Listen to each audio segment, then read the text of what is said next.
Bismillahirrahmanirrahim. Selamat berjumpa kembali di channel Al-Fatih PAM.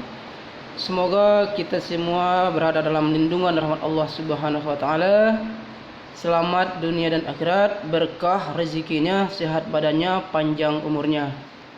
Okelah kawan-kawan semuanya, pada kesempatan kali ini kita akan membahas sebuah topik dalam ilmu tauhid, yakni sifat-sifat Allah. Kawan-kawan semuanya, untuk kita ketahui bersama, para ulama sepakat bahwasanya hukum mengetahui sifat-sifat Allah, baik yang wajib maupun yang mustahil maupun yang jaiz, adalah fardu ain. Artinya setiap orang muslim yang balik dan berakal wajib mengetahui semua sifat-sifat Allah ini, baik itu yang wajib maupun yang mustahil dan yang jaiz, diikuti dengan dalilnya masing-masing, baik itu dalil nakli atau dalil yang bersumber dari Al-Quran atau hadis, maupun dalil akli atau dalil logika. Baiklah kawan-kawan semuanya, sifat yang wajib bagi Allah itu yang pertama disebut dengan sifat wajib. Sifat wajib itu sendiri ada 20 sifat. Adapun yang dimaksud dengan sifat wajib adalah wa ma yumkinu wujuduhu, yakni segala sifat yang pasti atau mungkin ada pada Allah Subhanahu wa taala. Sifat yang kedua bagi Allah disebut dengan sifat yang mustahil. Sifat yang mustahil ini adalah lawan dari sifat yang wajib. Jumlahnya juga ada 20. Adapun definisi sifat yang mustahil bagi Allah adalah wa ma la yumkinu wujuduhu, yakni segala sifat atau segala hal yang mustahil ada pada Allah Subhanahu wa taala atau tidak mungkin ada pada Allah. Sifat yang ketiga pada Allah disebut dengan sifat jaiz, jumlahnya cuma ada 1. Adapun definisi dari sifat jaiz ini adalah wa ma yumkinu wujuduhu wa adamuhu. Maksudnya adalah segala sifat atau segala hal yang bisa jadi ada pada Allah dan bisa jadi juga tidak ada. Artinya tidak ada aturan bahwasanya satu sifat tersebut wajib atau mustahil bagi Allah Subhanahu wa taala. Baik kawan-kawan, selanjutnya mari kita simak apa saja sifat yang wajib bagi Allah Subhanahu wa taala.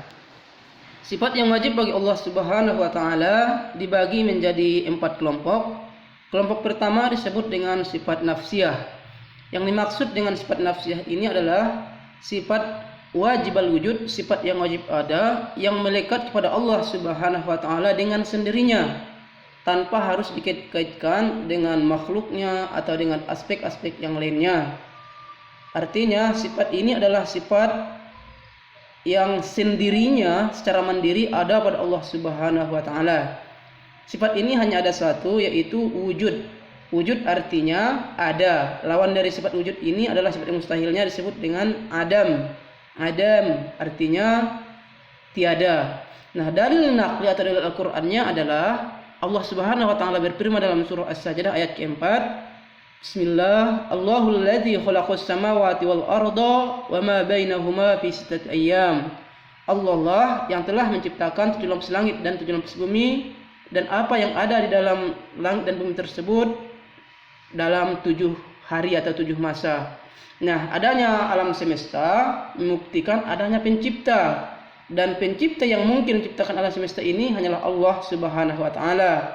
Artinya tidak mungkin ada sesuatu tanpa ada yang menciptakannya. Nah, itulah dalil nakli sekaligus dalil akli atau dalil logika dari sifat Allah yang pertama, sifat nafsiyah, yakni sifat wujud. Kelompok yang kedua dari sifat-sifat yang wajib bagi Allah disebut dengan sifat salbiyah. Sifat salbiyah ini terdiri dari 5 sifat. Adapun yang dimaksud dengan sifat salbiyah adalah sifat-sifat yang meninggalkan hal-hal atau sifat-sifat lain yang keberadaannya melemahkan eksistensi Allah sebagai Tuhan semesta alam. Kata kuncinya adalah menanggalkan sifat yang melemahkan. Nah, sifat yang pertama dari sifat salbiyah ini adalah Kidam. Kidam artinya sedia atau artinya tidak ada awal bagi adanya Allah Subhanahu wa taala. Lawannya adalah fana atau ada permulaan awal atau ada awalnya. Nah, Allah Subhanahu wa taala tidak ada awal baginya, sedangkan makhluk mempunyai awal.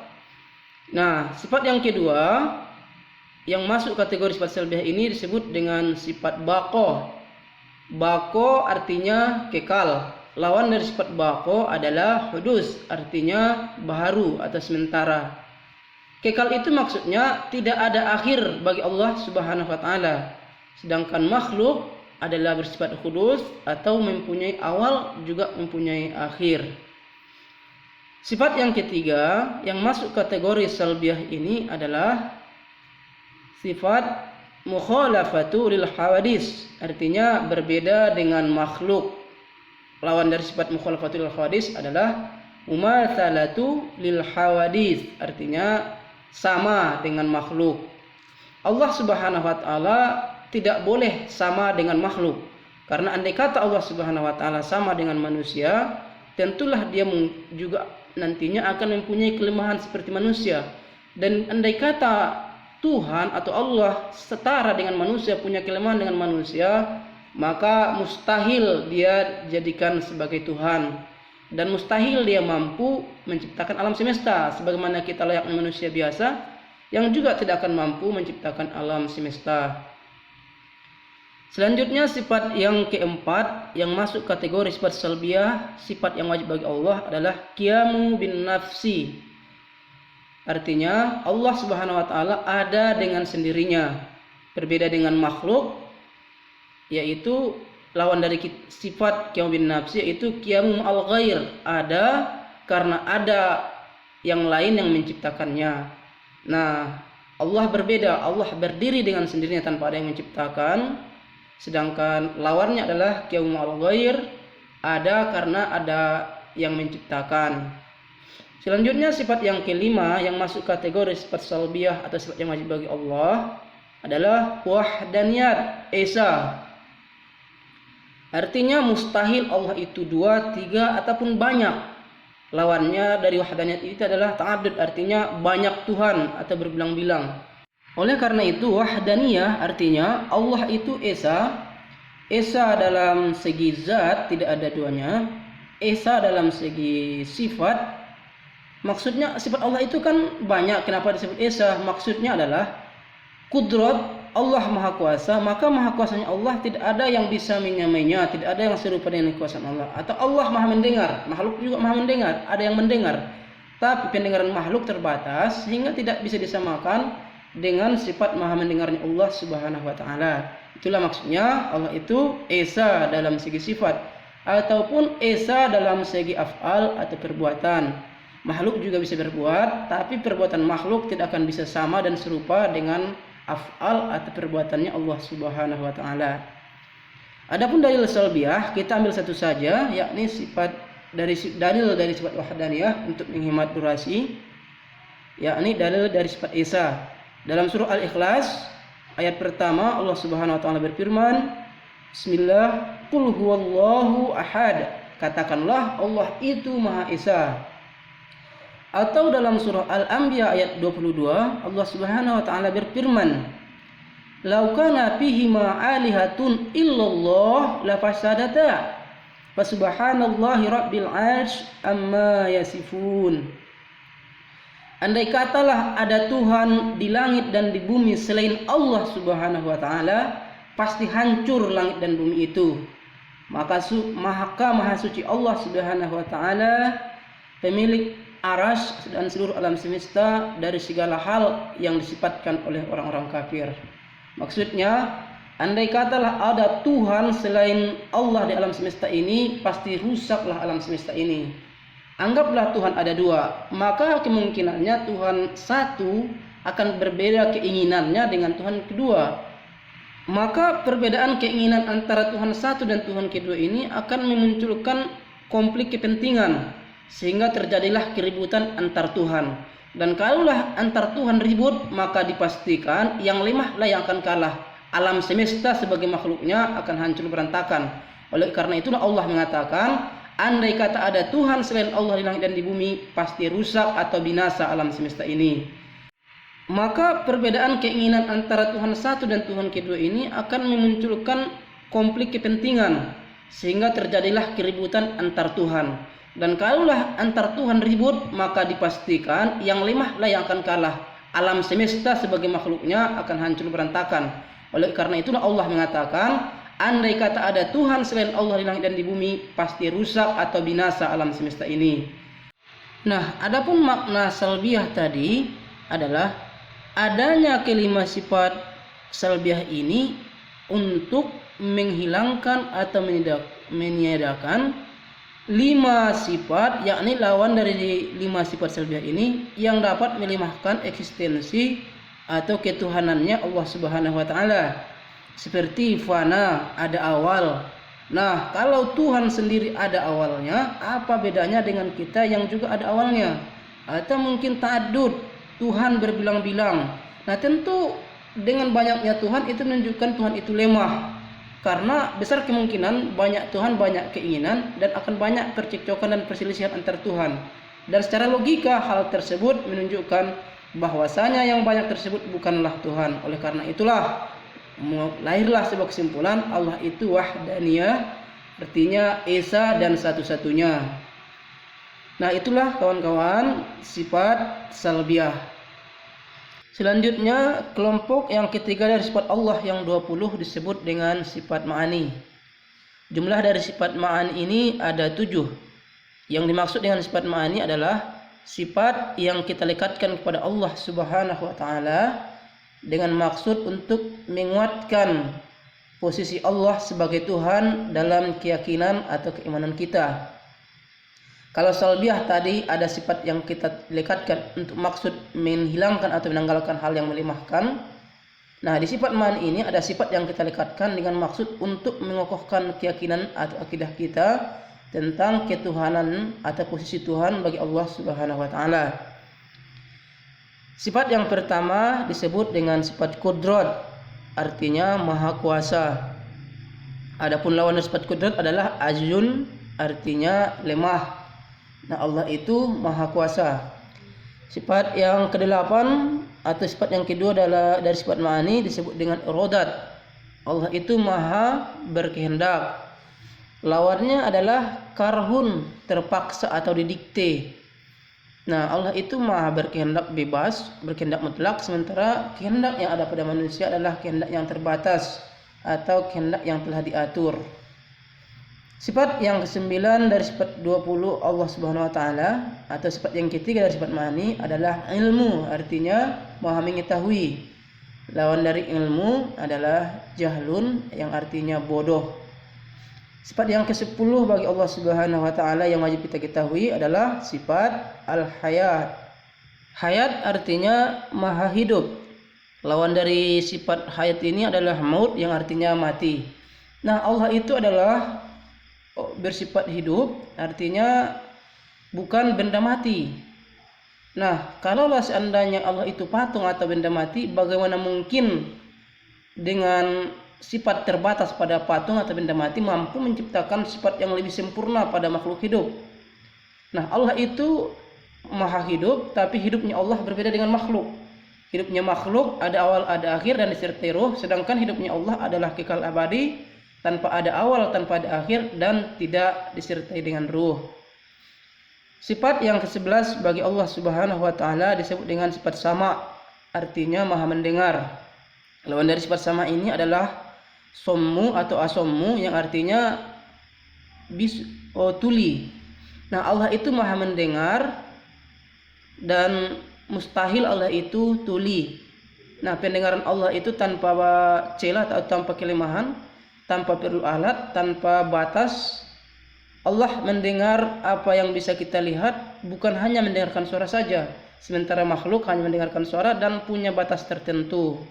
Nah, itulah kesempurnaan pendengaran Allah Subhanahu wa taala. Sifat yang ke-12 bagi Allah Subhanahu wa taala disebut dengan basor, artinya maha melihat. Lawan dari sifat basor ini adalah a'ma, artinya buta.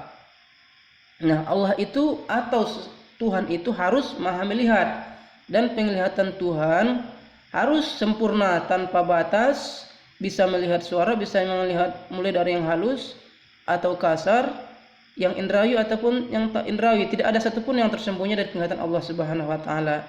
Nah, kalau seandainya ada Tuhan tapi tidak bisa melihat, maka tentulah itu sebuah aib atau cacat yang membuat kita tidak yakin bahwasanya hal tersebut bukanlah Tuhan. Sedangkan sifat yang ke-13 dari sifat Allah atau sifat yang ke-7 dari sifat ma'ani ini disebut dengan kalam. Allah itu maha berbicara. Lawan dari kalam adalah bakamun atau bisu. Nah, Tuhan itu harus maha berbicara, sedangkan Tuhan yang bisu atau tidak bisa berbicara tentulah jauh lebih lemah dari kita manusia, dan mustahil bagi kita manusia mampu atau mau meyakini atau mengimani Tuhan dengan sifat bisu atau tidak bisa berbicara.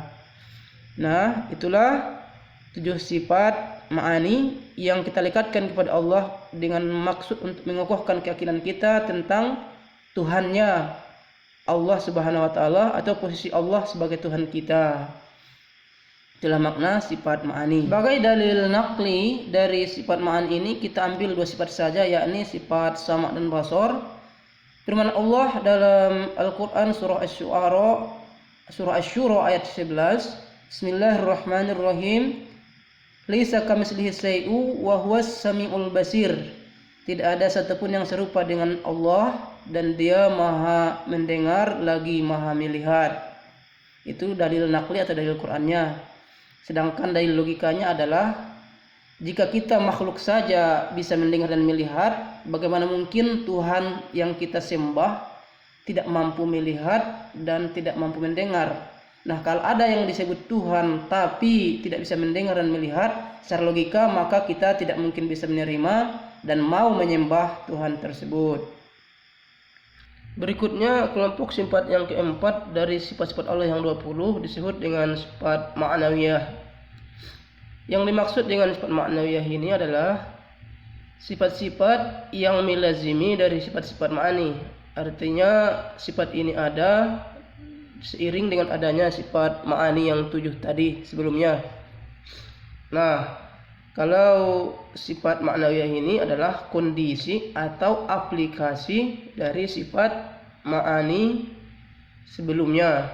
Contohnya Allah itu maha kuasa. Nah, ketika Allah melakukan atau mengaplikasikan kekuasaannya, itu disebut dengan sifat ma'nawiyah atau memaknai dari sifat ma'ani tadi. Adapun sifat ma'nawiyah yang pertama yaitu kaunuhu qadiran. Hal keadaannya Allah maha kuasa. Lawannya adalah kaunuhu ajizan. Kondisi atau keadaan lemah. Allah sama sekali mustahil dan tidak akan pernah dalam keadaan lemah, apalagi disalib, dibunuh dan sebagainya. Sifat Allah yang ke-15 atau sifat yang kedua dari ma'nawiyah adalah kaunuhu muridan. Hal keadaannya atau kondisi Allah Subhanahu wa taala selalu berkehendak. Lawannya adalah kaunuhu karhan, kondisi atau keadaan terpaksa. Allah tidak pernah sama sekali terpaksa kondisinya atau lemah atau didikte.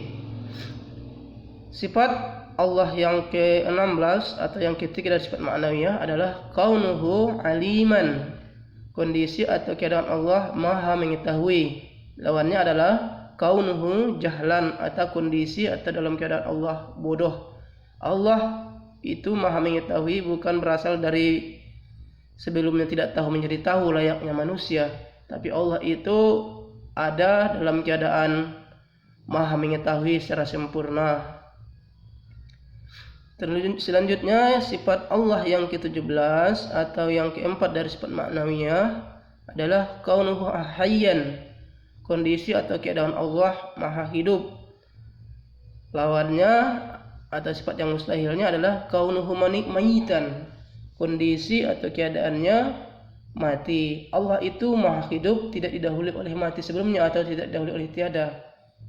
Beda dengan makhluk yang sebelumnya mati atau tidak ada menjadi hidup lalu mati lagi. Nah, Allah selamanya maha hidup. Sifat yang ke-18 dari sifat Allah yang wajib adalah kaunuhu sam'an. Nah, sifat yang ke-5 dari sifat ma'nawiyah ini maksudnya adalah kondisi atau ketika Allah atau keadaan Allah selalu maha mendengar. Lawannya adalah kaunuhu asamma, kondisi atau keadaan tuli. Allah ada langsung sempurna pendengarannya tanpa ada awal dan akhir. Nah, manusia sebelumnya dari bisu, dari tuli menjadi mendengar. Kemudian setelah mendengar dalam kondisi tertentu manusia menjadi tuli lagi, atau ketika dia mati dia menjadi tuli, atau ketika seiring bertambahnya usia pendengaran itu hilang kembali.